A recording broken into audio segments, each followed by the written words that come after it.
محترم ناظرین و ناظرات، السلام علیکم ورحمۃ اللہ وبرکاتہ۔ آج عید قرباں، عید الاضحیٰ، اور آگے بڑھنے سے پہلے آپ سبھی کی خدمت میں، بلکہ مسلمانان عالم کی خدمت میں عید کی پرخلوص مبارکباد۔ محض فارمیلٹی کے طور پر نہیں، بلکہ اللہ تعالی ہم سبھی کو عید کی خوشیاں، مسرتیں، شادمانیاں نصیب کرے، اور سب سے بڑھ کر یہ کہ عید قرباں کی روح ہمارے اندر میں رجبز جائے، اس بات کے لیے بھی اللہ تعالیٰ کے حضور ہم دعا گو ہیں۔ محترم ناظرین، عید قرباں کے پیش نظر دو اسپیشل ایپیسوڈز ترتیب دیے گئے تھے، جن میں سے ایک پچھلے جمعرات کو نشر کیا گیا اور آج یہ دوسرا ایپیسوڈ ہے۔ پچھلے ایپیسوڈ میں سورہ الحج کی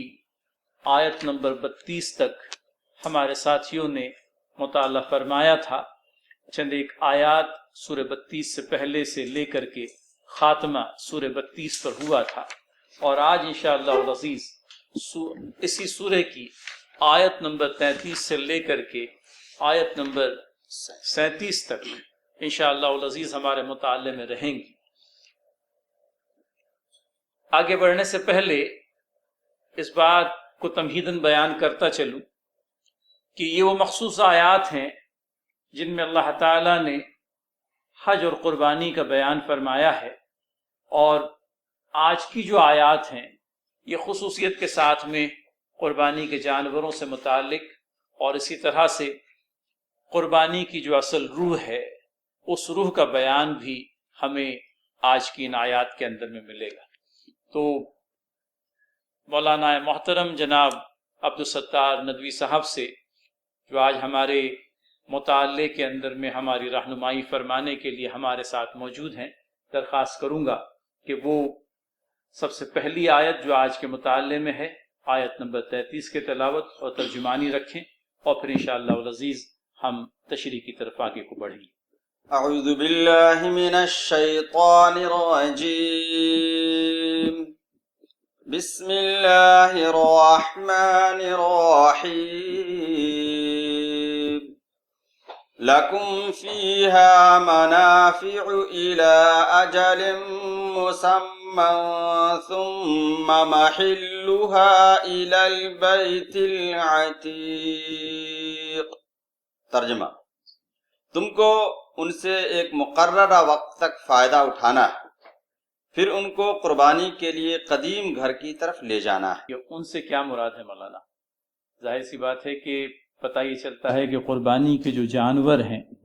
جن کو قربانی کے لیے مختص کر دیا گیا ہے، ان جانوروں سے ایک وقت مقررہ کے لیے فائدہ اٹھانے کا حق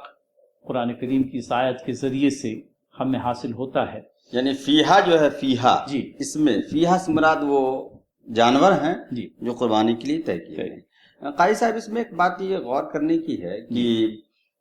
اللہ رب العزت نے اس بات کی وضاحت کیوں فرمایا کہ تم قربانی کے ان جانوروں سے فائدہ اٹھا سکتے ہو؟ اس کا مطلب اس سے پہلے کچھ مسائل ایسے رہے ہوں گے۔ جی ہاں، مطالعے میں یہ بات آئی کہ قربانی یہ نبی محترم صلی اللہ علیہ وسلم کے پہلے بھی مشرکین مکہ قربانی کا یہ عمل کیا کرتے تھے، اور قربانی کے لیے جس جانور کو مخصوص کر لیتے اس جانور کو اپنے کسی بھی استعمال میں لانے سے گریز کرتے، یہاں تک کہ اس کا دودھ، اس پر سواری کرنا، کہ اس قربانی کے جانور نے اگر سمجھ لیجئے کوئی بچہ جنا ہے تو اس بچے کو استعمال کرنا، یہ ساری چیزوں کو انہوں نے اپنے اوپر ایک طرح سے حرام کر رکھا تھا، اور اپنے لیے ان ساری چیزوں کو ممنوع قرار دیا تھا۔ اللہ تعالیٰ نے یوں کہہ لیجئے کہ یہ سکہ بند قسم کی جو مذہبیت ہوتی ہے، دین اسلام اس کے خلاف رہا ہے۔ قربانی کا جانور ضرور ہے کہ قربانی کے لیے مخصوص ہے،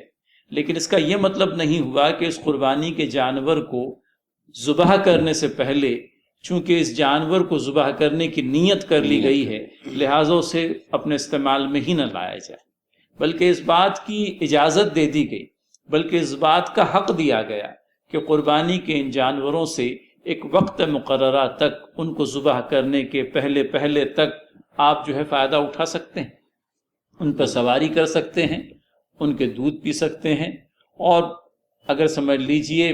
قربانی کا یہ جانور جس وقت قربانی کے لیے مخصوص کیا گیا اس وقت اگر سمجھ لیجئے بچے والا تھا، تو اگر وہ بچہ جنتا ہے اس پیریڈ میں تو اس بچے سے بھی یوں کہہ لیجئے کہ فائدہ اٹھایا جا سکتا ہے۔ تو بہرحال اس طرح کا کوئی ہارڈ اینڈ فاسٹ رول جو کسی وقت مشرکین نے خود اپنے اوپر عائد کر لیا تھا،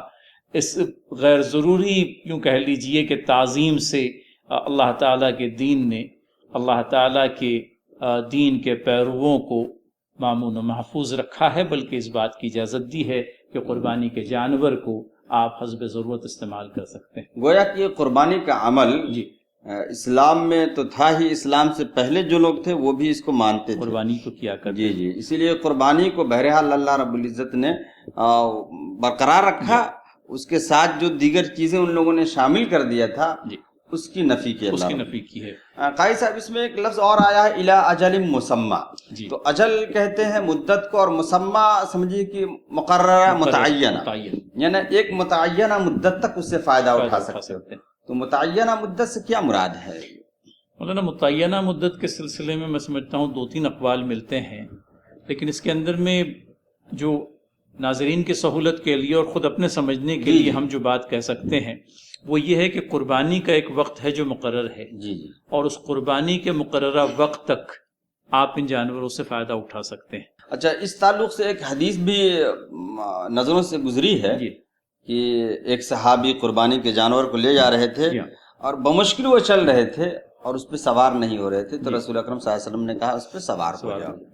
اور جب اس نے یہ اعتراض کیا کہ یہ قربانی کا جانور ہے، بھلا میں اس پر کیسے سوار ہو سکتا ہوں، تو اللہ کے نبی نے صلی اللہ علیہ وسلم اسراراً یہ بات کہی، بلکہ جو الفاظ آتے ہیں ارے سوار ہو جا، تو یہ الفاظ اس بات کی نشاندہی کرتی ہے کہ اللہ کے نبی صلی اللہ علیہ وسلم نے گویا حکماً اس کو یہ کہا، حکمن کہ بھئی یہ ایسے نہیں بلکہ تم اس پہ سوار ہو جاؤ۔ تو ہوتا یہی ہے مولانا کہ اللہ تعالیٰ کے دین میں جب حد تعظیم سے آدمی بڑھ کر کے غلو اختیار کرتا ہے تو پھر یہ ساری چیزیں ہونے کو لگتی ہیں۔ یہ ایک طرح کا غلو تھا کہ بھئی آپ جانور ہے، اس کو اللہ تعالیٰ نے یہ طاقت دی ہے کہ کوئی اس پر سوار ہو جائے تو وہ بسہولت چل سکتا ہے۔ آپ کی کیفیت یہ ہے کہ موسم کی سختی کو آپ برداشت کرنے کی وہ اہلیت نہیں رکھتے جو جانور میں، جی جی، لہٰذا آپ خود چل رہے ہیں بمشکل تمام، اور جانور جو ہے گو کہ سواری کے لیے آپ کے پاس میں میسر ہے، آپ اسے فائدہ نہیں اٹھا رہے ہیں۔ قاضی صاحب آپ کی ان تشریحات سے ایک بات اور سمجھ میں آتی ہے کہ دین میں اللہ رب العزت نے جہاں جہاں سہولتیں رکھی ہیں تو بلا وجہ ہمیں مشقت میں اپنے آپ کو نہیں ڈالنا چاہیے۔ بالکل صحیح مولانا۔ دیگر احادیث سے، دیگر اعمال میں بھی یہ بات ہے کہ کسی کے بارے میں آیا کہ وہ راتوں کو جاگتے ہیں اور جاگتے ہوئے جب نیند آتی ہے تو وہ اپنے آپ کو رسی سے باندھ کر کے یا کسی کھمبے سے باندھ کر کے نیند بھگانے کی کوشش کرتے ہیں، تو آپ صلی اللہ علیہ وسلم نے منع بھی فرمایا، گویا کہ بسہولت صحیح، فرائض کے تعلق سے نہیں، فرائض میں تو بہرحال اسے ہر حالت میں ادا کرنا ہے، لیکن دیگر اعمال میں جہاں تک سہولت ہمارے دین نے دیا ہے اس کا استعمال کرنا چاہیے۔ قربانی کے جانور کو مولانا جیسے کہ ہم آگے انشاءاللہ اس آیت میں پڑھیں گے شعیرہ قرار دیا گیا ہے، اور شاعر اللہ کی تعظیم جو ہے وہ بہرحال ضروری ہے، لیکن تعظیم کی اپنی مقررہ حد ہے جو اللہ تعالیٰ نے مقرر کر رکھی ہے، اس سے ہم آگے کو نہ بڑھ جائیں، ورنہ پھر مشرکین والا وہ عمل شروع ہو جائے گا کہ جانور بھی ہے تو اس کو نہ استعمال میں لیا جا رہا ہے نہ اس کا دودھ پیا جا رہا ہے، گو کہ وہ سواری کے قابل ہے، سوار اپنی سواری کو چھوڑ کر خود چل رہا ہے بمشکل تمام تکلیف لے کر کے، اور جانور جو ہے وہ چونکہ مشکل حالات کو جھیلنے کی ہم سے زیادہ اہلیت رکھتا ہے، لہٰذا وہ آسانی سے چل رہا ہے۔ تعظیم پہ بات مجھے ایک یاد آئی کہ نبی اکرم صلی اللہ علیہ وسلم کا روضہ وہ سبز کلر کا، راجستھان میں ایک مرتبہ میں تھا تو ایک صاحب نے سبز کلر کا سیٹ کور لگا رکھا تھا، تو اس پہ بعض لوگوں نے اعتراض کیا کہ یہ سبز کلر کا سیٹ کور نہیں ہے، اس پہ بیٹھے ہوئے کیسے؟ گنبد اخضر جو ہے وہ سبز کلر کا ہے، تو آپ نے جو بتایا نا کہ ایک حد ہوتی ہے کسی چیز کے احترام کی، تو اس کا لحاظ کرنا چاہیے۔ تعظیم میں غلو جو ہے وہی دیگر پچھلی گزری ہوئی اقوام اور ملل کی یوں کہہ لیجئے کہ بیرا روی کا سبب بنا، اور انبیاء علیہ السلام کو ان کے مقام سے اٹھا کر کے بہت بلند و بالا یوں کہہ لیجئے کہ اللہ تعالیٰ کا ہمسر ٹھہرانے کی کوشش، بیٹا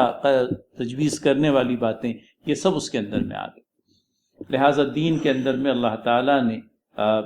جو باتیں رکھی ہے ان کو قبول کریں، ان کو اختیار کریں، اپنی طور پر اضافی چیزیں لا کر کے اللہ تعالیٰ کے دین کا حلیہ بگاڑنے کا جو عمل ہوتا ہے اس سے بہرحال رکنے کی اور بچنے کی ضرورت ہے۔ الی البیت العتیق، بیت کہتے ہیں گھر کو، اور عتیق کے کئی معنی بتائے گئے ہیں جس میں سے دو معنی ہم سوچتے ہیں ناظرین کے سامنے آ جائے۔ یہ ایک عتیق کا مطلب ہے پرانا، اور ایک آزاد کردہ، یعنی دونوں معنی سمجھیے کہ اس گھر کے ساتھ اللہ تعالیٰ کے گھر کے ساتھ مناسب ہے، کیونکہ یہ ایک قدیم گھر بھی ہے، اور اس کے علاوہ یہ اپنے آپ میں جیسے کہ آپ نے ارشاد فرمایا، آزاد مطلب کسی کے قبضے میں نہیں رہا، کسی ظالم و جابر بادشاہ کے قبضے میں نہیں رہا۔ اور میں غور کرتا ہوں کبھی کہ یہ رسول اکرم صلی اللہ علیہ وسلم کی آمد کے بعد یہ گھر شرک سے بھی آزاد ہو گیا، بالکل، اور تا قیامت شرک سے آزاد رہے گا، ممکن ہے اس سے مراد وہ بھی بات۔ ایک بات اور یہ بات سمجھ میں ناظرین کے سامنے آنی چاہیے، وہ یہ ہے کہ جانور کے ذبح کیے جانے کے تعلق سے اللہ رب العزت نے کہا الی البیت العتیق، تو کیا خانہ کعبہ کے پاس ہی ذبح کرنا ضروری ہے یا آس پاس علاقے میں بھی ذبح کیا جائے؟ مولانا دیکھا تو مشاہدہ تو یہ ہے کہ مقام قربانی جو ہے وہ مینا میں ہے، مینا میں، اور یہاں پر یہ بات آ رہی ہے کہ الی البیت العتیق، اس قدیم گھر کے پاس، تو الی البیت العتیق اس قدیم گھر کے پاس سے کوئی لازم نہیں کہ یہی معنی آتا ہو کہ بیت اللہ کے سامنے یا بیت اللہ کے نزدیک یہ قربانی ہو، بلکہ یوں کہہ لیجئے کہ جو حدود حرم ہے ان حدود حرم کے اندر میں جو مقام قربانی کے لیے تجویز کیا گیا ہے وہاں قربانی ہو، اور یہی وجہ ہے کہ حجاج کرام جو قربانی پیش کرتے ہیں وہ سب کی سب قربانیاں مقام مینا میں ہوتی ہیں۔ تو اس بات کو پیش نظر رہے، الفاظ کو جوں کا توں لینے کی بجائے ان کا جو پس منظر ہے ان کو سمجھنے کی کوشش کریں۔ قربانی تو بہرحال اللہ تعالیٰ کے لیے ہے، اور مقام قربانی اللہ تعالیٰ کی کتاب نے جو معین کر رکھا ہے اس کا بھی بہرحال پاس و لحاظ ہونا ضروری ہے، لیکن یہ کوئی لازم نہیں کہ جیسے کہ مشرکین مکہ کیا کرتے تھے مولانا، قربانی کے جانور کو ذبح کرنے کے بعد میں اس کا خون جو ہے کعبۃ اللہ کی دیواروں پر لا کر لتھڑ دیتے تھے اور گوشت کو کعبۃ اللہ کے سامنے رکھ دیتے تھے، گویا کہ یہ سمجھتے تھے کہ یہ گوشت اور یہ خون جو ہے اللہ تعالیٰ کو پہنچ گیا۔ اللہ تعالیٰ نے اس بات کی آگے کی آیت میں نفی فرمائی ہے، انشاءاللہ اس پر بھی ہم لوگ آئیں گے۔ تو حضرات ناظرین، مقام قربانی اور پھر اسی طرح سے ایک وقت مقررہ تک قربانی کے جانوروں سے فائدہ اٹھانا، اس بات کی اجازت بلکہ حق ان لوگوں کو دیا گیا ہے جنہوں نے جانور قربانی کے لیے مخصوص کر لیے۔ اس کے بعد آگے چلتے ہیں۔ جی ہاں مولانا۔ وَلِكُلِّ أُمَّةٍ جَعَلْنَا مَنسَكًا لِيَذْكُرُوا اسْمَ اللَّهِ عَلَى مَا رَزَقَهُم مِّن بَهِيمَةِ الْأَنْعَامِ فَإِلَٰهُكُمْ إِلَٰهٌ وَاحِدٌ فَلَهُ أَسْلِمُوا وَبَشِّرِ الْمُخْبِتِينَ۔ ہر امت کے لیے ہم نے قربانی کا ایک قاعدہ مقرر کر دیا ہے تاکہ اس امت کے لوگ اس جانوروں پر اللہ کا نام لیں جو اس نے ان کو بخشے۔ ان مختلف طریقوں کے اندر مقصد ایک ہی ہے، بس تمہارا خدا ایک ہی ہے اور اسی کے تم مطیع و فرما بردار رہو۔ اور اے نبی بشارت سنا دیجئے مخبتین کو، یعنی سر تسلیم خم کرنے والے لوگوں کو۔ مولانا ایک اور آیت مبارکہ اور اس کے اندر میں پتہ یہ چلتا ہے ناظرین کہ قربانی گزرے انبیاء علیہم السلام کی شریعتوں کے اندر میں بھی عبادت کا ایک جز رہی ہے۔ مختلف شرائع الہیہ کے اندر میں جو نظام عبادت رہا اس نظام عبادت کا ایک حصہ قربانی بھی رہی۔ تو یہ بات مولانا سمجھنے کی ہے کہ ہر امت کے لیے ہم نے قربانی کا ایک قاعدہ مقرر کر دیا تاکہ اس امت کے لوگ ان جانوروں پر اللہ کا نام لیں جو اس نے ان کو بخشے ہیں۔ کہیں پڑھنے میں مولانا یہ بات آئی کہ تمام تر عبادات توحید فی العبادت، عبادت جو ہے صرف اور صرف اللہ تعالیٰ کے لیے۔ ہوتا یہ تھا کہ مختلف ادیان کے اندر میں مختلف عبادات کی شکلیں جو اختیار کی گئی تھی ان کو غیر اللہ سے جو ہے جوڑ دیا گیا تھا، اور اللہ تعالیٰ کے دین میں یہ بات آئی کہ عبادات کی جتنی بھی شکلیں ہیں، وہ نماز ہے، روزہ ہے، اللہ تعالیٰ کی راہ میں خرچ کرنا ہے، اللہ تعالیٰ کے گھر کی زیارت کرنا ہے، اسی طرح سے قربانی ہے، یہ سب کسی اور کے لیے نہیں بلکہ کسی اور کے لیے ممنوع، اور صرف اللہ تعالیٰ کے لیے جو ہے یہ ساری عبادتیں خاص کر دی جائیں۔ تو یہ بات بھی آتی ہے، اور مولانا یہ جو بات آئی ہے کہ امت کے لوگ ان جانوروں پر اللہ کا نام لیں جو اس نے ان کو بخشے ہیں۔ تو وَلِكُلِّ أُمَّةٍ جَعَلْنَا مَنْسَكًا، جی، نسک کہتے ہیں عبادت کو، عبادت، لیکن وہ قربانی کے لیے خصوصاً خاص ہے، اس خاص لیے بات ہے۔ ناسک ایسے فرد کو کہتے ہیں جو سادھو قسم کا۔ تو اللہ کا نام لے جو اللہ نے انہیں عنایت کیا، من بہیمت الانعام، یعنی چوپایوں میں سے۔ جی، اس کے بعد اللہ رب العزت نے کہا فَإِلَٰهُكُمْ إِلَٰهٌ وَاحِدٌ، جی، یہاں پر یہ کہنے کی حکمت یہ ہے کہ تمہارا رب ایک ہے، یعنی حکمت اس میں یہ ہے کہ اس سے پہلے جو افراد تھے وہ قربانی کو غیر اللہ کے لیے بھی کیا کرتے تھے، جی، اس لیے اللہ رب العزت نے کہا کہ تمہارا خدا ایک ہے اور قربانی خدا ہی کے لیے پیش کی جاتی ہے۔ تو قاری صاحب اس میں ایک بات یہ سمجھنے کی ہے جی، کہ غیر اللہ کے لیے یعنی اللہ کے علاوہ دوسروں کے لیے قربانی کرنا یہ شرک فی العبادت ہے، جی ہاں، جی، گویا قربانی عبادت کا ایک حصہ ہے۔ ظاہر ہے، ظاہر ہے۔ تو لیذکر اسم اللہ علی ما رزقہم من بہیمۃ الانعام، جانوروں کی قربانی، یہاں پہ ایک بات آتی ہے جو ہم اس پہ تھوڑی سی بحث کر سکتے ہیں جی، کہ بہیمۃ الانعام جی، یعنی چوپائے کی قربانی، ایسے چوپائے جس کو ہم پالے ہوں، جی، جو پالتو جانور نہیں ہیں ان کی قربانی درست نہیں ہے، انعام کہتے ہیں پالتو جانور کو۔ جی، بات یہاں پر ایک یہ آتی ہے کہ آخر بعض لوگوں کے اعتراضات جو ہوتے ہیں جی، کہ قربانی صرف جانوروں ہی کی کیوں، جی، اس کے بہت سارے جوابات دیے گئے ہیں، جس میں سے میں مناسب سمجھتا ہوں ناظرین کے سامنے اگر ایک تھوڑی سی بات آ جائے آپ کی طرف سے۔ یہ آج کے کچھ ضرورت سے زیادہ روشن خیالوں کا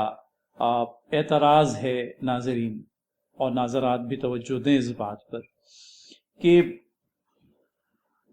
جانوروں کی ہی قربانی کیوں، یہ اعتراض جڑا جاتا ہے، اور اس اعتراض کے جڑنے والے ایک متبادل پیش کرتے ہیں اور یہ کہتے ہیں کہ جانور کو قربان کرنے کی بجائے جانور کی خریدنے کے لیے جو پیسہ لگتا ہے، اس کی خریدنے کی جو قیمت خرید ہے، اس قیمت خرید کو غربا اور مساکین میں، ضرورت مند طلبہ اور طالبات کے اندر میں، بیماروں کے علاج پر، یتیموں کی خبرگیری پر اور اس طرح سے دیگر رفاع عام کے کاموں پر صرف کر دیا جائے۔ تو کہیں یہ بات آتی ہے کہ جانور کو اسپیئر کر دیا جائے اور جانور کی قیمت خرید جو ہے وہ غربا، مساکین، ضرورت مندوں وغیرہ کے اندر میں تقسیم کر دی۔ بنیادی طور پر جو سوال پیدا ہوتا ہے وہ یہ کہ شکل عبادت مخصوص کرنا یہ معبود کا حق ہے، معبود کا، جی بالکل صحیح، اور عابد کے لیے چاہیے، لازم ہے بلکہ، کہ جو شکل عبادت اس کے معبود نے اس کے لیے پسند فرمائی ہے اسی شکل عبادت کو وہ اختیار کرے۔ لہٰذا اگر اللہ تعالیٰ نے جانور کی قربانی کرنا تجویز فرمایا ہے تو ہمیں اس بات کا اختیار نہیں رہتا کہ ہم اس کے اندر میں اپنی پسند اور ناپسند کو دخیل کریں اور اپنی پسند اور ناپسند کے مطابق قربانی کے جانور کی قربانی کا کوئی متبادل پیش کریں۔ تو یہ سیدھی سیدھی سی ایک بات ہے، آپ دیکھیے کہ آپ اللہ تعالیٰ کے دین کے حلقہ بگوش ہوئے ہیں اور مشروط بندگی آپ نے اختیار نہیں کی ہے، بلکہ آپ کی بندگی ان شرائط کی پابند ہے جو اللہ تعالیٰ کی کتاب نے آپ کے لیے بیان فرمائی ہے۔ لہٰذا اس میں تبدیلی کا اختیار یا اللہ تعالیٰ نے جو شکل عبادت مخصوص کی ہے اس کو بدلنے کا اختیار عابد کو نہیں ہو سکتا۔ تو اس بات کو اچھی طرح سے سمجھتے چلیں، ہمارے غیر مسلم بھائیوں اور بہنوں کی طرف سے بھی جانور کی قربانی کو لے کر کے اعتراض ہوتا ہے، اور یہ اعتراض کرنے والے عام طور پر یہ دیکھا گیا ہے کہ وہ اس بنا پر اعتراض کرتے ہیں کہ بیک وقت 3 سے 4 دنوں کے اندر میں اتنے سارے جانوروں کی قربانی کیوں کر کی جاتی ہے۔ کہیں اس بنا پر اعتراض جڑا جاتا ہے کہ اس سے جانوروں کی نسل کشی ہوتی ہے، بلکہ دیکھنے میں یہ آیا ہے کہ جب کسی شے کی ضرورت انسان کو زیادہ پیش آتی ہے، اللہ تعالیٰ وہ شے اتنی ہی وافر مقدار میں اس کو عنایت کرتا ہے۔ اور اس بات کو بھی سمجھنے کی ضرورت ہے کہ حضرت ابراہیم علیہ السلام سے لے کر اب تک کئی کروڑوں پالتو جانوروں کی قربانی جو ہے اس زمین کے سینے پر ہوتی رہی ہیں، لیکن کیا جانور مفقود ہو گئے؟ کیا بھیڑ مفقود ہو گئی، یا بکرا مفقود ہو گیا، یا اونٹ غائب ہو گیا؟ ایسا کچھ بھی تو نہیں ہے۔ بلکہ جن جانوروں کی قربانی کی گئی وہ جانور بڑھتے، اور جن کی قربانی نہیں کی گئی وہ جانور گھٹ گئے ہیں۔ تو یہ اللہ تعالیٰ کا نظام ہے۔ بہت ساری باتوں کو عقلیت کی بنیاد پر سمجھنا کوئی لازم نہیں۔ آپ دیکھیے، اللہ تعالیٰ کے فیصلے ہیں، اللہ تعالیٰ کی کئی ایک حکمتیں ہیں جو کام کرتی ہیں، آپ دیکھیے۔ اور پھر اس کے بعد میں یہ بھی سمجھتے چلیں کہ یہ دو پہلو ہے جو بیان ہوئے، اس کے علاوہ کئی ایک پہلو ہو سکتے ہیں، آپ دیکھیے جی۔ ہمیں ضرورت اس بات کی ہے کہ اللہ تعالیٰ نے اگر سمجھ لیجئے اس شکل عبادت کو اسی انداز میں مخصوص کر دیا ہے تو ہمیں اس ضمن میں غور و فکر کرنے کی ضرورت ہے۔ آپ یہ نہ سمجھیں کہ اپنے مخلوق کے تعلق سے یا اللہ تعالیٰ کے مخلوق کے تعلق سے آپ کا جذبہ رحم اللہ تعالیٰ سے بڑا ہوا ہے۔ جی، اللہ تعالیٰ اپنی تمام تر مخلوقات پر یکساں طور پر رحیم و کریم ہے۔ جانوروں کو بھی لے لیجئے، انسانوں کو بھی لے لیجئے، لیکن اس کی جو مشیتیں ہیں، اس کی جو حکمتیں ہیں، اس کو وہی بہتر جانتا ہے۔ ہم جاننے کی کوشش ضرور کر سکتے ہیں۔ قرآن و سنت کی روشنی کے اندر میں جانور کو قربان کرنے کی بات عید قرباں کے تعلق سے، عید قرباں کے موقع سے کیوں کہی گئی، اس پر غور کریں، اور اگر غور کرنے کے نتیجے میں قرآن و سنت کی روشنی میں وہ حکمتیں ہم پر اللہ تعالیٰ کے فضل سے ظاہر ہو جاتی ہیں تو ہم اور بھی بہترین انداز میں عید قرباں کے موقع سے جانور کی ہی قربانی کیوں، اس سوال کا جواب بہتر طور پر دے سکتے ہیں۔ البتہ بنیادی طور پر یہ بات سمجھ میں آتی ہے کہ رب تعالیٰ نے ایک شکل قربانی پیش کی ہے، اپنی کتاب کے اندر میں تجویز فرمائی ہے، اور اسی شکل کے اندر میں اس قربانی کو کرنا ہمارے لیے بحیثیت عبد لازم ہوتا ہے۔ آپ دیکھیے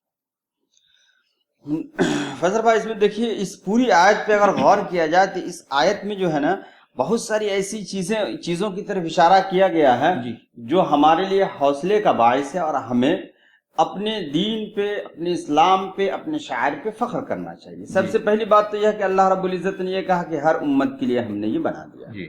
یہ قرآن کا اعلان ہے، اور ہم دنیا میں دیکھتے بھی ہیں جتنی امتیں دنیا میں ابھی موجود ہیں ان تمام کے ہاں کسی نہ کسی شکل میں یہ چیز موجود ہے، قربانی۔ دوسری بات جو سمجھ میں آ رہی ہے کہ اگر کوئی اعتراض کر کے مجھے کہنا تو مناسب نہیں لیکن شرمندہ کرنا چاہے کہ تمہارے یہاں قربانی رائج ہے، تو اللہ رب العزت نے کہا فَلَهُ أَسْلِمُوا، بس خدا کے لیے سر تسلیم خم کر دو، چاہے دنیا والے کچھ بھی کہیں۔ اور اگر ہم ایسا کرتے ہیں تو اللہ رب العزت نے نبی اکرم صلی اللہ علیہ وسلم سے کہا وَبَشِّرِ الْمُخْبِتِينَ، اور اس طریقے سے اپنے آپ کو خدا کے سامنے جھکا دینے والوں کے لیے بشارتیں سنائیے۔ اور یہ بھی فیصل بھائی یہ ہے کہ دنیا میں جو چیزیں ہم دیکھتے ہیں کہ ایک چیز دوسرے کے لیے قربان ہوتی ہے۔ اب دیکھیں زمین کا سینہ چیر کر کے گھاس اگائے جاتے ہیں، گھاس جب لہلہانے لگتے ہیں، دیکھنے میں بہت خوبصورت لگنے لگتی ہے گھاس، تو اس کو قربان کر دیا جاتا ہے جانوروں کے لیے۔ اصل میں کیسا ہے مولانا، آپ دیکھیں گے کہ مختلف مخلوقات جو اللہ تعالیٰ نے پیدا کی ہیں وہ اپنی سروائیول کے لیے، اپنی بقا کے لیے ایک دوسرے کی محتاج ہیں۔ اب کئی ایک جانور ایسے بھی ہیں جو گوشت خور ہیں۔ اب یہ گوشت خور جانوروں کو اگر آپ سبزی خور بنا دیں گے تو سبزی خور بننے سے رہے، ان کی غذائی گوشت ہے، لہٰذا وہ جانوروں کا شکار کرتے ہیں، اور اپنا سروائیول، ان کی بقا جو ہے ان شکار کیے ہوئے جانوروں پر منحصر ہوتی ہے۔ اسی طرح سے اللہ تعالیٰ نے اپنی حکمت بالغہ کے پیش نظر ہمارے لیے چند ایک جانوروں کو حلال کر رکھا ہے، اور یہ حلال کیے ہوئے جانور اللہ تعالیٰ کے نام سے جب ذبح کیے جاتے ہیں تو ان کے جسم کے مختلف اعضاء کا استعمال ہمارے لیے حلال ہو جاتا ہے۔ ایک اور بات مولانا جو قابل غور ہے وہ یہ کہ نباتات انسانی غذائی ضرورت کی تکمیل کے لیے ناکافی ہے۔ آپ اندازہ کریں کہ کچھ ایک مقامات ایسے ہیں جہاں پر نباتات کی پیداوار برائے نام ہے۔ آپ اگر سمجھ لیجئے شمالی قطب کی بات کر لیں یا وہ علاقے جہاں بہت زیادہ ٹھنڈ پڑتی ہے، وہاں تو لوگوں کے لیے گوشت کی ضرورت ناگزیر ہے اپنے جسم کو گرم رکھنے کے لیے، اور یوں کہہ لیجئے کہ وہ جسمانی قوت جو ان کے سروائیول کے لیے، ان کی بقا کے لیے ضروری ہے، اس کو حاصل کرنے کے لیے۔ تو اللہ تعالیٰ نے جو یہ نظام پورا کا پورا بنایا ہے، مختلف جانوروں کو ایک دوسرے پر جو ڈیپینڈنٹ کیا ہے، ان کے سروائیول کا باعث و ذریعہ بنایا ہے، یہ اس کی حکمت بالغہ ہے۔ ہماری نظر کوتاہ ہے اور ہم اپنے مخصوص حالات کے پیش نظر کوئی بات کہہ دیتے ہیں جو زمان اور مکان کی یوں کہہ لیجئے کہ جو وسعتیں ہیں ان کا احاطہ نہیں کر پاتی۔ لہٰذا آدمی اپنی جو ہے محدود عقل کی بنا پر کبھی کبھی ایسے فیصلے صادر کر بیٹھتا ہے، کبھی کبھی ایسی باتیں تجویز کر دیتا ہے جو اس کے مخصوص حالات میں تو کبھی ٹھیک ہوگی بھی، لیکن کوئی یونیورسل قسم کا قاعدہ، کوئی بین الاقوامی قسم کا اصول اس لیے بھی نہیں دیا جا سکتا کیونکہ ہر ایک علاقے کے جغرافیائی حالات ایک دوسرے سے مختلف ہیں۔ لہٰذا اس بات کو بھی پیش نظر رکھیں ناظرین۔ مشکل کیا ہوتی ہے کہ کم نظری کی بنا پر،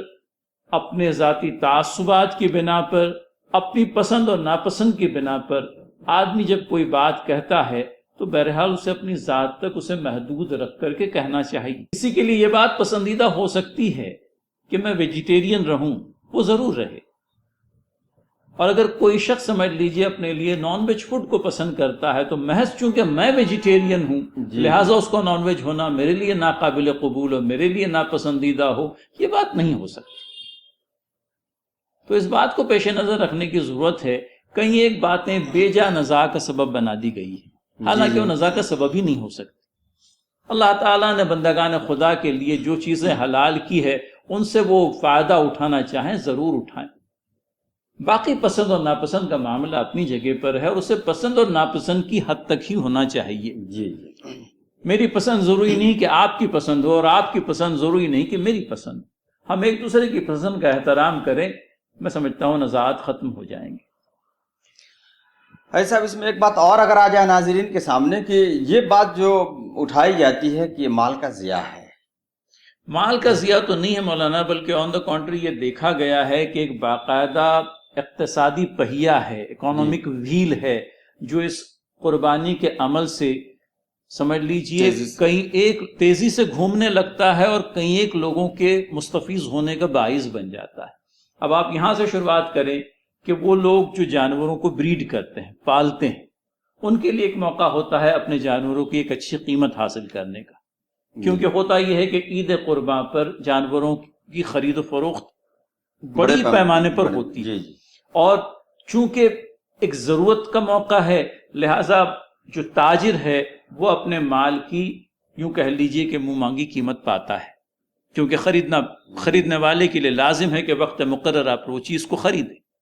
تو ایک تو وہ تاجر ہیں جن کا ٹریڈ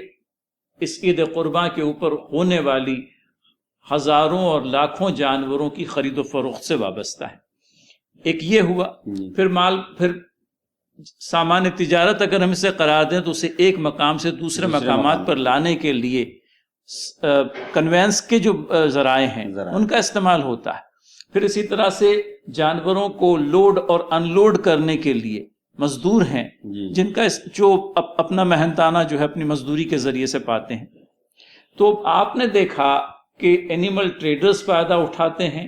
کنوینس والے فائدہ اٹھاتے ہیں، لوڈرز ہیں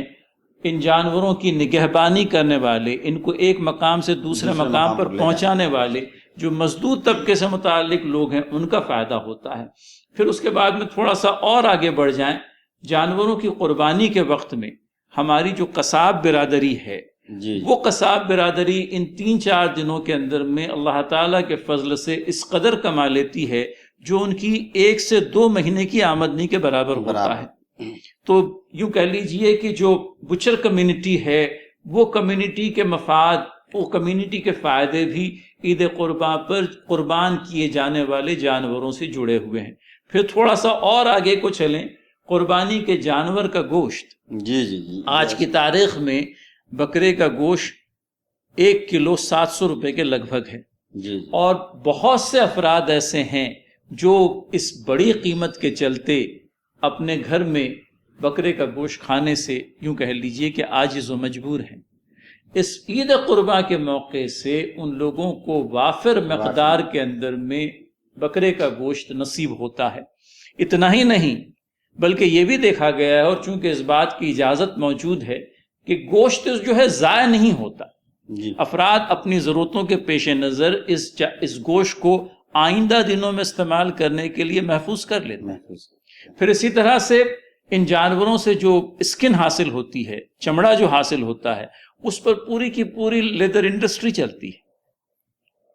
جی تو آپ یہ دیکھیں گے کہ ہڈی سے لے کر سنگوں سے لے کر خال سے لے کر گوشت، یہ سب کی سب چیزیں جو ہے بڑے فائدے کا باعث و ذریعہ بن جاتی ہے، معیشت کے لیے کارآمد ثابت ہوتی ہے۔ معیشت کا پہیہ جو ہے ان 4 دنوں کے اندر میں اتنی تیزی سے گھومتا ہے کہ کئی ایک لوگوں کی کفالت کا سبب و ذریعہ بن جاتا ہے۔ تو یہ بھی اپنے آپ میں اللہ تعالیٰ کی ایک حکمت ہے، اس پر بھی غور و خوض ہونا چاہیے۔ ایک شے دوسرے شے کی سروائیول کا سبب بنتی ہے، یہ ایک نظام کائنات ہے، آپ دیکھیے، اور یہ نظام کائنات جانوروں کے اندر میں بھی یہ اصول ہوتا ہے۔ آپ دیکھیے، میں نے اس سے پہلے بھی یہ بات کہی تھی، دہرانے کی ضرورت نہیں ہے۔ لہٰذا ضرورت اس بات کی ہے کہ لوگوں کو سمجھایا جائے۔ یک طرفہ قسم کے جو اعتراضات جڑے جاتے ہیں ان کے لیے نہ کوئی موقع ہے، نہ کوئی محل ہے، نہ کوئی وجہ ہے۔ قائد صاحب، اس کے بالمقابل اگر دیکھا جائے تو صرف جانور ہی کے اخراجات کو کیوں، جی، بلکہ اس کے بالمقابل اگر دیکھا جائے تو سگریٹ نوشی ہے، تمباکو خوری ہے، شراب نوشی ہے، اور خصوصاً 31 نائٹ جو دسمبر کی آتی ہے، اس رات میں ایک رات میں اتنے اخراجات ہو جاتے ہیں کہ کئی بعض چھوٹے ممالک کے پورے سال کے بجٹ کے برابر، مولانا، اور دوسری اس سے کسی کا فائدہ نہیں۔ یہ بہت اہم ترین بات جی کہ وہ شراب خوری جو اس دن کی گئی، جو سگریٹ نوشی کی گئی، جو گرد نوشی کی گئی، جو ڈرگز کا استعمال کیا گیا، کس سے فائدہ ہوا؟ اور آپ نے رقم استعمال کتنی کرنے والے کے جسم کو فائدہ، ایک وقتی طور پہ ہیجانی کیفیت کے اندر میں شخص مبتلا ہو جاتا ہے، کوئی سرور کی کیفیت ہے جو اسے رات بھر نصیب رہتی ہے، اور دوسرے دن وہ شراب کے اندر میں اپنے آپ کو مست پاتا ہے، ایک رات ضائع ہو گئی اور آنے والا دن بھی ضائع ہو گیا۔ فائدہ کسی کا نہیں ہوا، بلکہ صرف مال کا ضیاع ہوا۔ یہ چیزوں پر کوئی اعتراض نہیں جڑتا۔ اللہ تعالیٰ نے حضرت ابراہیم علیہ السلام کی سنت کو افراد امت میں رائج کر کے، یوں کہہ لیجئے کہ جذبہ قربانی کو پروان چڑھانے والی جو درس ہے، وہ تو اپنے آپ میں ایک الگ ہی گفتگو ہے مولانا۔ جی قربانی آج جو ہے محض اس کی ظاہری شکل ہی رہ گئی ہے، اور وہ ظاہری شکل جن ظاہری فائدوں کا باعث بنتی ہے وہ ہمارے سامنے آئی ناظرین۔ اصل قربانی تو وہ قربانی ہے جو مینا کے اس میدان پر سید الانبیاء حضرت ابراہیم علیہ السلام نے اپنے اس بیٹے کی تھی، جو اللہ تعالیٰ نے بڑھاپے کی عمر میں آپ کو عنایت کیا تھا۔ جانور کی قربانی تو میرے بھائی ایک علامت ہے، جانور کی قربانی در حقیقت تمہارے لیے ایک ریمائنڈر ہے اللہ تعالیٰ کی طرف سے کہ آج ہمارے مطالبے پر تم نے یہ جانور ہماری راہ میں قربان کیا، کل کو ہماری طرف سے جب تمہاری جان عزیز کا مطالبہ ہوگا تو تم اسے خرچ کرنے میں، ہماری راہ میں لگانے میں، اسماعیل بننے میں تمہیں ذرہ برابر پس و پیش نہ ہو۔ یہ اصل روح قربانی ہے، اور یہ روح قربانی اسی وقت حاصل ہو سکتی ہے جب وہ منظر قربانی حضرت ابراہیم علیہ السلام کا اپنے بیٹے کو قربان کرنے کا ہماری آنکھوں کے سامنے نہ آئے۔ قائد صاحب، یہاں پہ ایک بات کی اور وضاحت ہو جائے جی مولانا، کہ روح قربانی کی بات آئی تو کہ قربانی کے لیے رقم دے دینا، پیسے دے دینا، اگر سہولت ہے تو اس طرح کرنا مناسب نہیں ہے۔ سہولت ہے تو اپنی نظروں کے سامنے اپنے ہاتھوں سے قربانی کرے، تاکہ آپ نے کہا روح قربانی کا حصول اسی وقت ہوگا جب کہ آدمی اپنے ہاتھوں سے قربانی کرے اپنی نظروں کے سامنے، تب فدائیت کا جذبہ پیدا ہوگا، ورنہ پھر ایک فارمیلٹی ہو جائے گی۔ قربانی تو بہرحال ادا ہو جائے گی اگر ہم رقم دے کر قربانی کروا دے رہے ہیں تو، لیکن وہ جو یوں کہہ لیجئے کہ اس کا جو مقصد اعلیٰ ہے وہ حاصل کرنے سے ہم رہ جائیں گے، اور در حقیقت وہ مقصد اعلیٰ ہی مطلوب ہے۔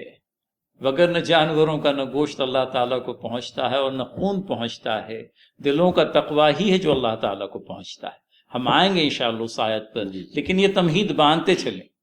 اور ناظرین و ناظرات اچھی طرح سے اس بات کو سمجھ لیں، بلکہ اللہ تعالیٰ ہم سب کو یہ بات سمجھا دے کہ در حقیقت جذبہ اطاعت ہے، جذبہ فرما برداری ہے، خود سپردگی کا جذبہ ہے جس کو کہ پروان چڑھانا ہے۔ اور وہ تصویر میدان مینا کے اندر میں ایک باپ اپنے بیٹے کے گلے پر چھری پھیرنے والا ہے، اور غرض کچھ اور نہیں کہ میرے رب کا چونکہ یہ حکم ہے، لہٰذا اس حکم پر بلا چوں چرا مجھ کو عامل ہونا ہے۔ اور اس عمل کے اندر میں جہاں ابراہیم علیہ السلام شامل ہیں، اس عمل کے اندر میں اسماعیل علیہ السلام کی شمولیت بھی اتنی ہی ہے کہ جب یہ کہا گیا تھا کہ بیٹا میں نے خواب میں یہ دیکھا ہے کہ میں تجھے اللہ تعالیٰ کی راہ میں ذبح کر رہا ہوں، بیٹے نے جواب یہ دیا تھا کہ اے والد محترم، رب تعالیٰ نے آپ کو جو حکم دیا ہے آپ کر گزریے، آپ مجھے صابرین میں سے پائیں۔ تو یہ چیز ہمارے ذہن میں رہے ناظرین، وگرنہ پھر قربانی ہوتی رہے گی اور جذبہ قربانی جو ہے پروان چڑھنے سے رہ جائے گا۔ یہ جو بات آئی ہے آخر کے حصے میں وبشر المخبتین، تو یہ مخبت کا جو لفظ آیا ہے، اس میں ایک تو آپ نے ترجمہ یہ بتایا کہ جو سر اطاعت خم کر دے اللہ تعالیٰ کے حضور، کہیں اس مخبت کے معنی کے اندر میں عاجزی اختیار کرنے والا، انکساری اختیار کرنے والا، اللہ تعالیٰ کے فیصلوں پر سر تسلیم خم کر دینے والا، اس طرح کے مختلف یوں کہہ لیجئے کہ مفہوم ہے جو لفظ مخبت کے بیان ہوئے ہیں، اور یہ کہ اللہ تعالیٰ کی بندگی پر اپنے آپ کو مطمئن پانے والا۔ تو یہ مخبت جو ہے اپنے اندر میں ان تمام تر صفات کا حامل لفظ ہے۔ تو جی مولانا، اخبتا آگ کا ٹھنڈا ہو جانا، سرد پڑ جانا، تو انسان جب کسی کے سامنے اپنے آپ کو بالکل سرنڈر بول دے، اطاعت سے جھک جائے، تو وہ ایک سمجھے کہ ایک وہ احساس ہوتا ہے کہ بس جو آپ نے کہا اسے ہم مان لیے۔ تو اصل میننگ خبتا کہ وہی آگ کا سرد پڑ جانا۔ خیر، تو مولانا اس کے بعد کی جو آیت ہے اس کے اندر میں ان مخبتین کی صفات کا تذکرہ ہو رہا ہے، آپ جی تلاوت فرمائیں۔ اور الذین اذا ذکر اللہ وجلت قلوبهم والصابرین علی ما اصابهم والمقیم الصلاة ومما رزقناہم ينفقون۔ جو لوگ جب ذکر کیا جائے اللہ رب العزت کا تو ان کے دل کانپ اٹھتے ہیں، اور صبر کرنے والے ہیں ان مصیبتوں پر جو ان کو پہنچتی ہے، اور نماز قائم کرنے والے ہیں، اور جو کچھ ہم نے انہیں دے رکھا ہے اس میں سے وہ خرچ کرتے ہیں۔ یہ صفات بیان ہوئی ناظرین مخبتین کی۔ اب ان صفات میں دیکھیے قائد صاحب، اس میں ایک تو جب خدا کا ذکر ہو، اللہ کی آیات کو تلاوت کیا جائے، پڑھا جائے، تو ہماری کیفیت کیا ہونی چاہیے اور مخبتین کی کیفیت کیا ہوتی ہے اس کو اللہ رب العزت نے بتایا۔ دوسری بات اس میں یہ واضح کی گئی کہ صبر کرنے والے ہیں مصیبتوں پر، نماز قائم کرنے والے ہیں، خرچ کرنے والے ہیں۔ یہ تمام چیزیں ایسی ہیں جو زندگی کے ہر حالت میں، زندگی کے ہر شعبے میں ہمیشہ اپنے اندر برقرار رکھنا چاہیے۔ البتہ ابھی حج، قربانی کا تذکرہ چل رہا ہے، اس موقع سے ان باتوں کی اور اہمیت بڑھ جاتی ہے، اس لیے اللہ رب العزت نے ان باتوں کی طرف اشارہ کیا ہے۔ تو سب سے پہلی بات ہم دیکھتے ہیں وہ یہ ہے کہ اللہ کا جب ذکر کیا جائے تو ان کے دل کانپ اٹھتے ہیں۔ نبی کریم صلی اللہ علیہ وسلم کی وہ حدیث بھی ہم لوگوں کو ملتی ہے کہ اپنے دل کو تلاش کرو اس محفل میں جہاں اللہ تعالیٰ کا ذکر ہو رہا ہو، اور اگر سمجھ لیجئے وہاں محفل میں موجود ہونے کے باوجود بھی کوئی قلبی کیفیت آپ پر طاری نہیں ہو رہی ہے، تو پھر اللہ تعالیٰ سے قلب کی تمنا کرو۔ سینے کے اندر میں دل تو موجود ہے لیکن جذبات اور احساسات سے وہ خالی ہو گیا، یہاں تک کہ اللہ تعالیٰ کا کلام بھی اس کو متاثر کرنے سے رہ گیا۔ اس دل کو دل نہیں پتھر کی سل کہیں گے۔ تو ایک بات تو یہ بیان ہوئی، پھر اس کے بعد میں ایک بہت اونچا اسوہ جو مخبتین کا ہے وہ یہ کہ حالات نامصائب اگر ہو جائیں تو وہ اللہ تعالیٰ کے حضور صبر کرتے ہیں۔ تو والصابرین علی ما اصابہم ان پر جب کوئی مصیبت آتی ہے تو اس پر صبر کرتے ہیں. قاری صاحب اس میں والصابرین علی ما اصابہم، جی سفر حج میں اگر جائے جی سفر حج اب بھی اور پہلے سفر حج میں جاتے وقت مصیبتیں بہرحال پریشانیاں آتی تھیں. سفر تو صحبتوں کا نام ہے مولانا، بھلے ہی کتنا ہی آرام دہ کیوں نہ ہو. اور ایک محاورہ بھی ہے السفر و السقر یا جی. کالسقر، سفر تو جہنم کی طریقے سے ہے. تو اللہ رب العزت نے یہ کہا کہ اس سفر میں جب جاؤ گے جی. تو پریشانیاں آئیں گی، مصیبتیں آئیں گی، تو اس پر شکوہ شکایت نہیں کرنا. شکوے کی قسم یہ نہیں کہ آدمی زبان ہی سے کہتا پھرے، جی بلکہ بسا اوقات انسان زبان سے کچھ نہیں کہتا ہے اور اپنی شکل ایسی بنا لیتا ہے کہ پتہ چلتا ہے یہ بہت زیادہ صحیح. مصیبتوں کا مارا ہے. درست تو اس فرمایا. راستے میں جب جاؤ، سفر حج پہ جب جاؤ، تو اگر مصیبتیں پہنچتی ہیں تو اس پہ صبر کرو. صبر کرو. حالانکہ صبر کی جو کیفیت ہے زندگی کے ہر مرحلے میں ہونی چاہیے، لیکن اس راستے میں خصوصی طور سے صبر کا اہتمام کرنا چاہیے. پھر اقامت صلاۃ کی بات آ رہی ہے مولانا. اقامت صلاۃ تو بہرحال مومنوں کا اعجاز ہے اور معراج ہے. اور یہ بھی بات اتنی ہی صحیح ہے کہ اس سے جتنی پہلوتہی برتی جاتی ہے وہ بھی اپنے آپ میں بہت زیادہ یوں کہہ لیجئے کہ دل کو غمگین کر دینے والی ہوتی ہے. اور افراد جتنی آسانی سے مولانا نمازوں کو چھوڑ دیتے ہیں، مجھے بڑا تعجب ہوتا ہے. مسجد کے لیے ہم چلے ہیں، ایک مسلم محلے میں ہم رہتے ہیں، ہم کئی ایک لوگوں کو دیکھتے ہیں، کوئی رکشہ کے اندر میں بیٹھا ہوا، کوئی اپنے دوست سے بات چیت کرتا ہوا، عورتیں ہیں جو اپنے دروازوں کے اوپر بیٹھی ہوئی. آپ مسجد سے واپس آتے ہیں، اسی کیفیت میں ان کو پاتے ہیں. یہاں تک کہ نماز ختم ہو گئی، باجماعت ادائیگی ختم ہو گئی، اب کب ہوش مندی آئے گی؟ بلکہ قاری صاحب بسا اوقات تو یہ دیکھا گیا کہ مسجد کے آس پاس جی جو نوجوان کھڑے ہوتے ہیں، اذان ہوتی وہاں سے کھسک لیتے ہیں. جی ہم نے تو یہ پڑھا تھا کہ اذان کی آواز سے شیطان بھاگتے ہیں. یہ مسلمان کیوں بھاگ رہا ہے؟ درست مولانا، اللہ توفیق دے مولانا. لیکن ہم کوشش اس بات کی کریں مولانا، ہمارے ناظرین و ناظرات بھی کریں. زبوں حالی کا رونا تو اپنی جگہ، لیکن اگر یہ زبوں حالی کی کیفیت کو دور ہونا ہے تو اپنے ان بھائیوں اور بہنوں کو اپنے ساتھ کرنا ہوگا. اس سے پہلے کہ ہماری اور ان کی نماز پڑھی جائے، ہمیں انہیں اور خود کو تلقین کرنی ہوگی کہ ہم اللہ تعالیٰ کے حضور نماز ادا کر لیں کہ یہ وقت نماز آج کی تاریخ میں حاصل ہے. کل کو جب آنکھیں بند ہو جائے گی تب کہاں وقت نماز ہوگا. اللہ تعالیٰ توفیق. قاری صاحب اس کا دوسرا پہلو یہ ہے کہ سفر حج میں جاتے وقت جی جن چیزوں میں کوتاہیاں ہو سکتی ہیں اعمال میں، اس میں ایک نماز بھی ہے. اس لیے اس سفر میں جب نکلے تو نماز کی پابندی کریں. حالانکہ عام حالات میں بھی نماز کی اتنی پابندی کرنی ہے، لیکن سفر میں نماز کی پابندی اچھے لوگوں سے نہیں ہو پاتی، تو اس لیے نماز کا اہتمام کرنا چاہیے. جی اس میں تو آخری بات یہ آئی ہے کہ اللہ تعالیٰ نے جو رزق دیا ہے اس میں سے خرچ کرتے ہیں. انفاق کی بات آئی. جی عربی یہ دیکھیں متن وَمِمَّا رَزَقْنَاهُمْ يُنْفِقُونَ کہ اللہ تعالیٰ نے جو کچھ رزق انہیں دیا ہے اس میں سے خرچ کرتے ہیں. انفاق کے سلسلے میں مولانا ایک تشریحی نقطہ میں پڑھ رہا تھا اور بڑی بھلی بات آئی. انفاق اللہ تعالیٰ کی راہ میں، یا انفاق یہاں پر تو یہ کہا ہے کہ اللہ تعالیٰ نے جو رزق دیا ہے اس میں سے خرچ کرتے ہیں. اب اس خرچ کرنے کے اندر میں اپنی ذاتی ضرورتیں بھی آ گئی، اپنے بال بچوں کی ضرورتیں بھی آ گئی، اپنے قریبی اعزاء اور اقربا کی ضرورتیں، تھوڑا سا پھیلا دے بات کو تو پڑوسی ہیں، رشتہ داران ہیں، دیگر تمام تر. پھر اسی طرح سے راہ خدا کے اندر میں خرچ کرنا ہے، اللہ تعالیٰ کے دین کی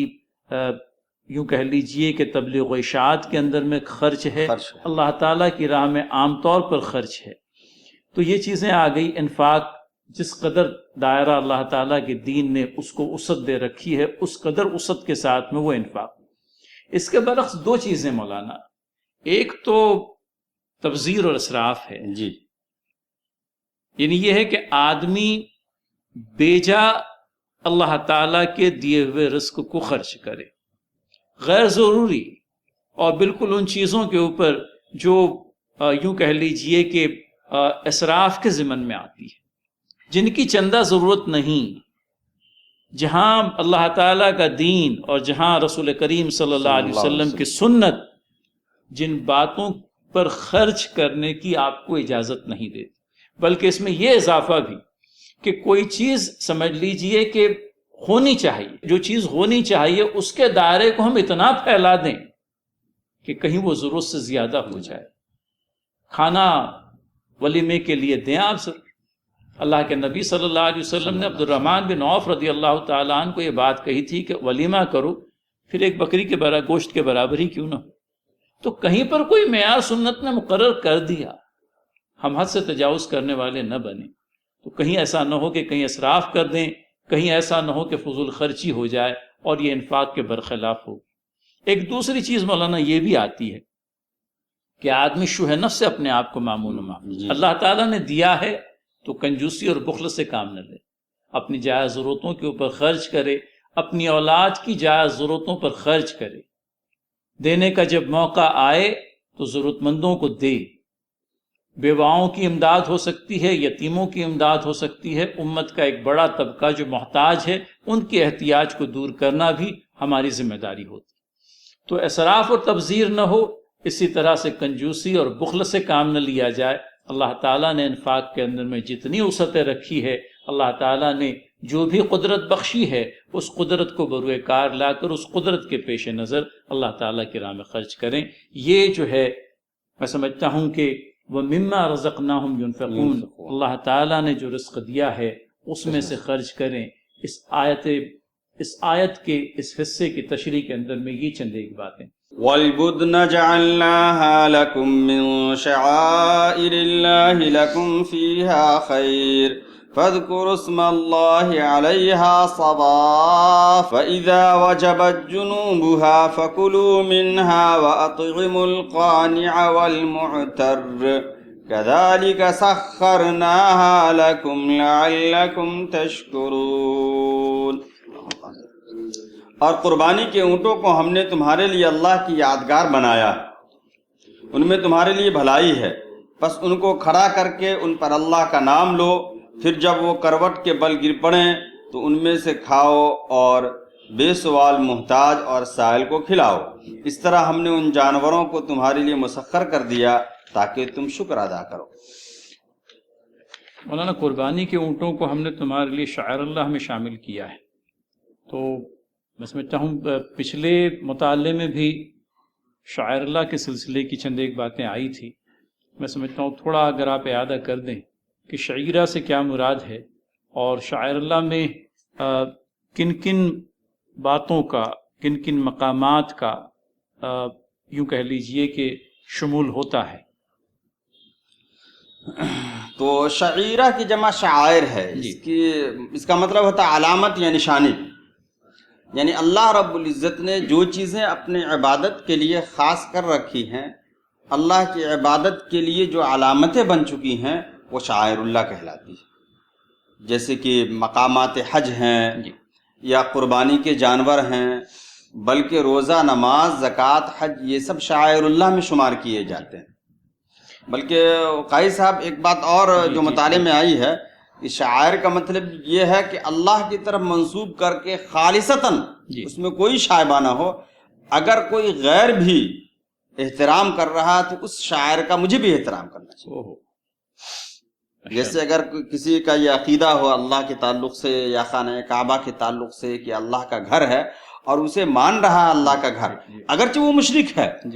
تو بہرحال اس کے شرک کو تو ہم نہیں مانیں گے، لیکن اس کا یہ کہنا کہ یہ کعبۃ اللہ اللہ کا گھر ہے، صفا و مروہ اللہ تعالیٰ کے قائم کردہ حدود ہیں، شعائر ہیں، علامات ہیں، اگر وہ اس بات کا اقرار کر رہا تو اس کی زبان سے نکلے ہوئے ان الفاظ کا بھی ہمیں احترام کرنا۔ اور مولانا یہ جو بات آئی قربانی کے اونٹوں کو ہم نے تمہارے لیے شعائر اللہ میں شامل کیا ہے، تو میں سمجھتا ہوں اونٹ بھی، اور نبی محترم صلی اللہ علیہ وسلم کی حدیث میں وہ بات بھی ہم لوگوں کو ملتی ہے کہ اونٹ کے علاوہ دیگر جانور بھی ہیں جن پر قربانی ہوتی ہے۔ تو عام طور پر اگر سمجھ لیجئے یہ بھی کہہ لیا جائے کہ قربانی کے ہدی کے جو جانور ہیں وہ تمام کے تمام شعائر اللہ ہیں، تو بھی میں سمجھتا ہوں کہ کوئی نامناسب سی بات نہیں ہوگی۔ اور پھر یہ کہ تمہارے لیے ان میں بھلائی ہے، تمہارے لیے ان میں خیر ہے، لکم فیہا خیر۔ تو بھلائی سے ناظرین کیا مراد ہے؟ ہم نے تھوڑی دیر پہلے اس طرف اشارہ کیا تھا کہ جانور کو لوگ قربانی کرنے کے بعد میں جو قربانی کا جانور ہے اس کا گوشت کھایا جاتا ہے، اس کی کھالوں کا استعمال ہوتا ہے، اتنا ہی نہیں بلکہ اس کی ہڈیاں ہیں، اس کے سنگ ہے، اس کے جسم کے دیگر اعضاء ہیں، یہ تمام کے تمام جو ہے لوگوں کے کھانے میں یا دیگر استعمال کے اندر میں آتے ہیں۔ لہٰذا اس اعتبار سے یہ جو بات کہی گئی کہ اس میں تمہارے لیے خیر ہے، تو تمہاری جو دنیاوی اغراض اس قربانی کے جانور سے پوری ہو رہی ہیں، اس اعتبار سے بھی مولانا تمہارے لیے اس میں خیر ہے۔ اور خدا کی فرما برداری ہم کر کے قربانی کر رہے ہیں تو ہمارے لیے اخروی خیر ہے۔ اخروی خیر ہے۔ تو کہنے کا منشا یہ کہ قربانی کا یہ عمل نہ صرف تمہارے لیے دنیاوی فوائد اور منفعتوں کا باعث بن رہا ہے، بلکہ چونکہ تم نے اللہ تعالیٰ کی رضا جوئی کی نیت سے قربانی کی تو تمہارے لیے وہ اخروی خیر کا بھی باعث بن رہا ہے۔ اسی لیے قربانی کرنے کا مقصد ہونا چاہیے کہ صرف خدا کی رضا جوئی ہے، ورنہ بسا اوقات یہ بھی مقصد ہوتا ہے کہ ہمارے بچے کب تک گوشت کا انتظار کریں گے، یہ سراسر گوشت کے لیے، یا بسا اوقات کبھی کبھی یہ بھی سوچ لیتے ہیں کہ چلو کر دیتے ہیں قربانی، لوگ کیا کہیں گے مالدار ہوتے ہوئے قربانی یہ کر رہا ہے۔ نہیں، وہ غرض نہ ہو، بلکہ دیکھیے میں سمجھتا ہوں مولانا وہ جو قربانی کے وقت میں جو دعا پڑھی جاتی ہے وہ میں سمجھتا ہوں اپنے آپ میں اس قدر جامع ہے اور وہ روح قربانی سے بھرپور ہے۔ ان صلاتی و نسکی و محیای و مماتی للہ رب العالمین، کہ میری زندگی، میرا جینا، میرا مرنا، میری نماز اور میری قربانی، یہ سب کی سب اللہ تعالیٰ کے لیے ہے۔ تو یہ جو جذبہ خود سپردگی ہے، یہ جو احساس بندگی ہے، یہ کہہ لیجئے کہ یہ جو اطاعت و فرما برداری کا جذبہ ہے، اس سے بھرپور ہونی چاہیے قربانی۔ اور روح قربانی سے خالی قربانی، بہرحال جانوروں کا گوشت لوگوں میں تقسیم ہو جائے گا، مساکین اور غربا بھی اس میں شامل ہو جائیں گے، آپ اور آپ کے گھر والے بھی اس سے تمتع کریں گے، لیکن کہیں روح قربانی جو ہے وہ ہمارے اندر میں رچ بس جانے سے رہ جائے گی۔ لہٰذا روح قربانی کے اوپر جو ہے ہمیں بہت زیادہ اصرار کرنے کی ناظرین ضرورت ہے، اور جانور کو ذبح کرتے ہوئے مولانا محترم نے جو بات کہی کہ اپنے ہاتھوں سے جانور کو ذبح کریں، تو وہ جو عمل رہے گا وہ اپنے آپ میں ایک ایسا عمل رہے گا جو زندگی بھر کے لیے گویا کہ یاد رہ جائے گا۔ اور حضرت فاطمہ رضی اللہ تعالی عنہا کو اللہ کے نبی صلی اللہ علیہ وسلم نے جو کہا تھا کہ فاطمہ اٹھو اور قربانی کے جانور کو ذبح ہوتے ہوئے دیکھو کہ اس کے خون کے ہر قطرے جو زمین پر ٹپکے گا اور گرے گا تمہارے گناہوں کے معاف ہونے کا سبب بن جائے گا۔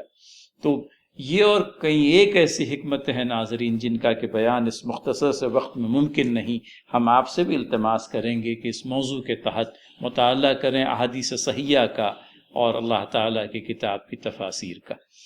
تو مولانا یہ بات آتی ہے بس انہیں کھڑا کر کے ان پر اللہ کا نام لو۔ تو پڑھنے میں یہ بات آئی کہ اونٹ کو قربان کرنے کا جو عمل ہے دیگر جانوروں کو لٹا کر کے قربان کیا جاتا ہے، جبکہ اونٹ کو جو ہے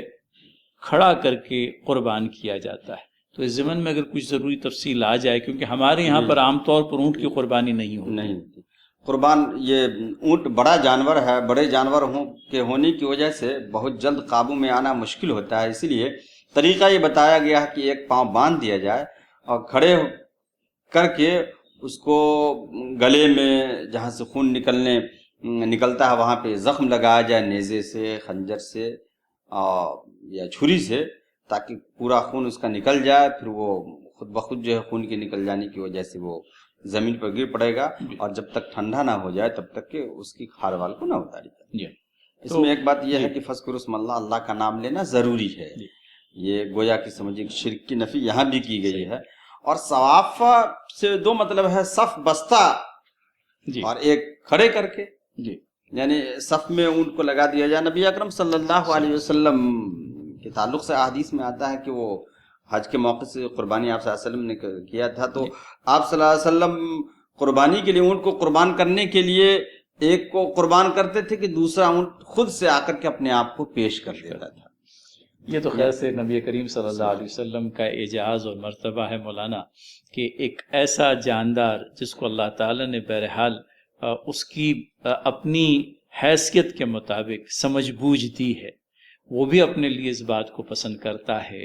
کہ نبی آخر الزماں صلی اللہ علیہ وسلم کے ہاتھوں سے وہ ذبح ہو، اور بذات خود اپنے آپ کو قربانی کے لیے پیش کرتا ہے۔ کسی نے کیا خوب کہا کہ نشود نصیب دشمن کہ شود ہلاک تیغت، کہ تیرے تیغ سے ہلاک ہونا دشمنوں کو نصیب نہ ہو۔ بہت خوب مولانا، بہت خوب۔ سر دوستاں سلامت کہ تو خنجر آزمائی، کہ تیرے خنجر آزمانے کے لیے دوستوں کے سر سلامت ہیں۔ اور یہ تو اونٹ ہے۔ بہرحال یہ نبی اکرم صلی اللہ علیہ وسلم کے بارے میں آتا ہے کہ حنانہ سوکھی ہوئی لکڑی کا ایک نخل تھا، یعنی کھجور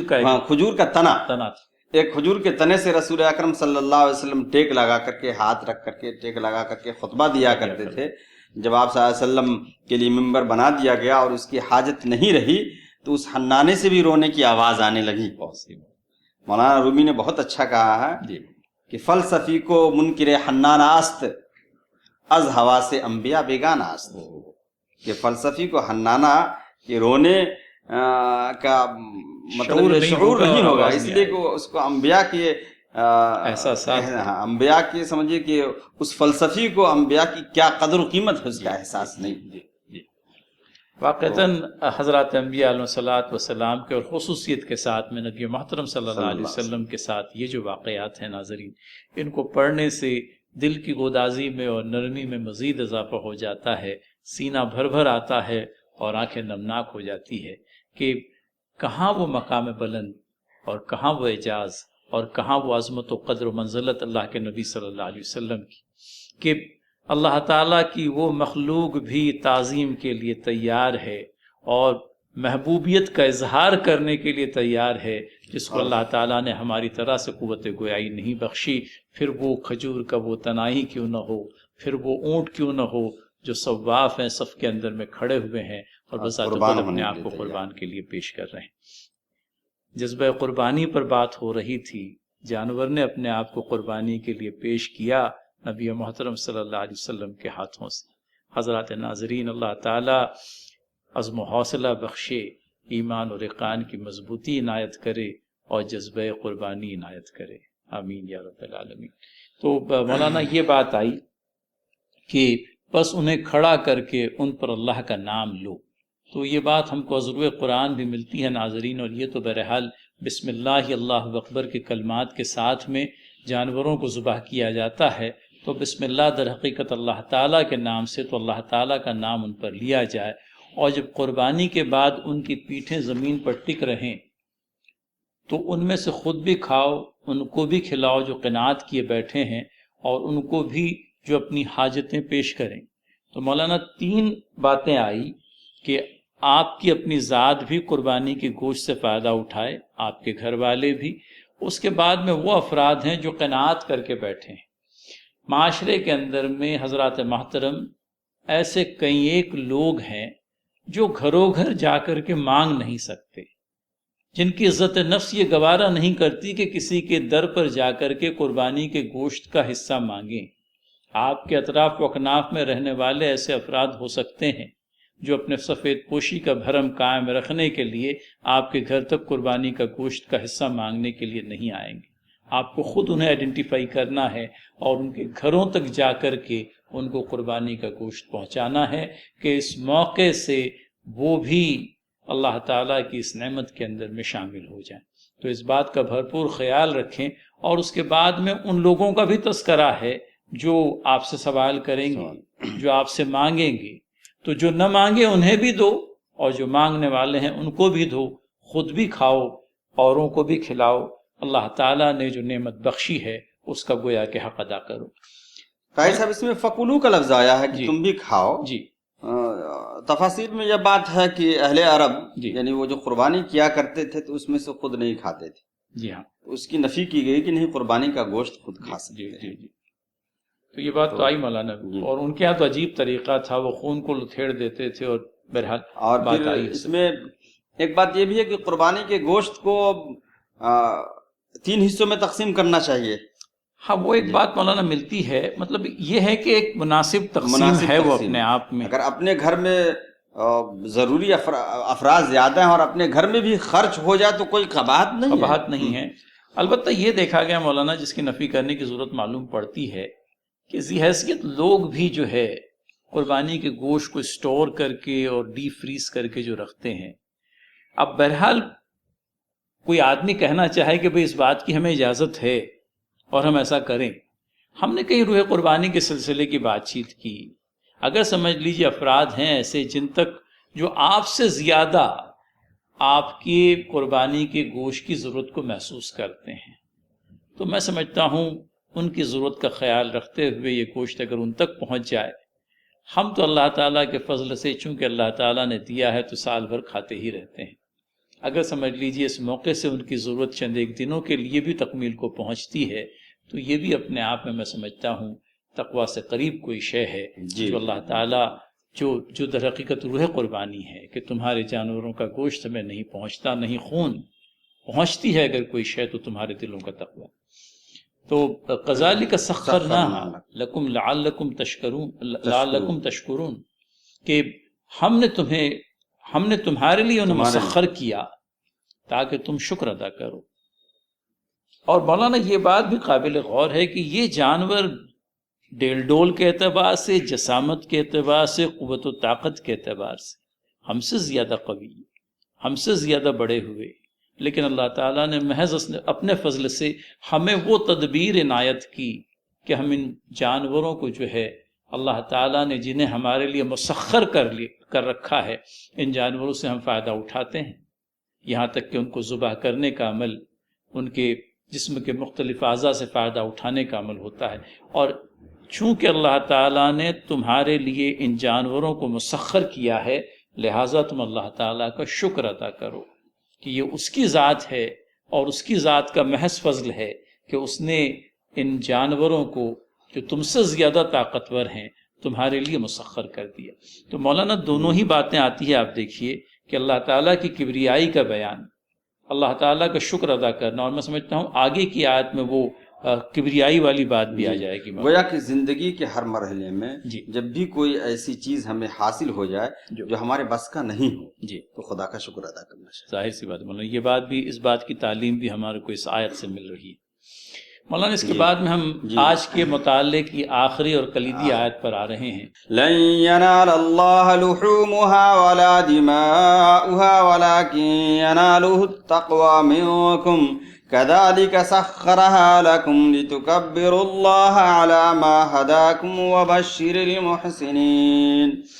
ہرگز نہیں پہنچتا ہے اللہ تک اس کا گوشت اور نہ اس کا خون، لیکن پہنچتا ہے تمہاری طرف سے اللہ کے پاس تقوی. اسی طریقے سے اللہ نے اسے مسخر کر رکھا تمہارے لیے تاکہ تم اللہ کی کبریائی بیان کرو جو ہدایت اللہ نے تمہیں بخشی ہے، اور بشارت دے دیجئے محسنین کو، احسان کرنے والوں کو. ناظرین، ہماری اس سے پہلے کی گفتگو کے اندر میں بھی یہ بات آئی تھی کہ اللہ تعالیٰ کو نہ تمہارے جانوروں کا گوشت پہنچتا ہے اور نہ ہی خون پہنچتا ہے. اگر کوئی شے اللہ تعالیٰ کو پہنچتی ہے تو وہ تمہارے دلوں کا تقویٰ ہے، اور یہی مطلوب قربانی ہے. آپ دیکھیے کہ ہماری اس قربانی کے ذریعے سے ہمارا تقویٰ جو ہے وہ اللہ تعالیٰ تک پہنچ جائے. روح قربانی عبارت ہے ہمارے دل کے تقویٰ سے، لہٰذا ہمیں اس بات کا بھرپور خیال رکھنے کی ضرورت ہے. اور یہ جو بات کہی گئی کذالک سخرھا لکم لتکبروا اللہ، کہ اللہ تعالیٰ نے ان جانوروں کو جو تمہارے لیے مسخر کیا ہے، تسخیر کے اس عمل پر تم اللہ تعالیٰ کا شکر ادا کرو، بلکہ اس کی تکبیر بیان کرو اس ہدایت پر جو اللہ تعالیٰ نے تمہیں بخشی ہے. لہٰذا ہم دیکھتے ہیں کہ قربانی کے جانور کو جب ذبح کیا جاتا ہے تو بسم اللہ کے ساتھ میں بسم اللہ واللہ اکبر، تو اللہ تعالیٰ کی کبریائی کا بیان اور اللہ تعالیٰ کا نام لے کر کے جانور کو ذبح کرنا. تو یہ دونوں ہی باتیں ہم کو از روح قرآن ملتی ہے کہ جانور کو ذبح کرتے وقت اللہ تعالیٰ کا نام لیا جائے اور اللہ تعالیٰ کی کبریائی کا بیان ہو. مولانا میں سمجھتا ہوں کہ وہ مسنون دعا کے اندر میں بھی جب جانور قربان کیا جاتا ہے تو بسم اللہ اللہ اکبر، اور اس سے پہلے وہ انی وجہت وجہی للذی والی جو دعا ہے وہ، اور پھر اس کے بعد میں قربانی کے یہ الفاظ کے بعد میں بسم اللہ اللہ اکبر کے بعد میں اللہم منک ولک، کہ اے باری تعالیٰ یہ عنایت تیری ہی ہے اور تیری ہی حضور پیش ہے۔ تو گویا کہ ہم نے اپنی طرف سے محض قربانی کے عمل کو کیا ہے، جو جانور عنایت ہوا وہ بھی اللہ تعالیٰ کا عطا کردہ، اور اگر ہم نے پیش بھی کیا تو وہی جانور جو اللہ تعالیٰ نے ہمیں عنایت کیا تھا۔ تو جو شے تھی اللہ تعالیٰ کی، وہی ہم نے اس کی راہ میں قربان کر دی۔ اس میں دو باتیں میں پیش کروں گا۔ ایک تو یہ ہے کہ جہاں ہم یہ دیکھتے ہیں کہ جانور ہمارا لولا لنگڑا نہ ہو، یہ بھی ضروری ہے دیکھنا احادیث کے روح سے، وہاں پہ ہم کو یہ بھی دیکھنی ہے کہ ہماری نیت لولی لنگڑی نہ ہو،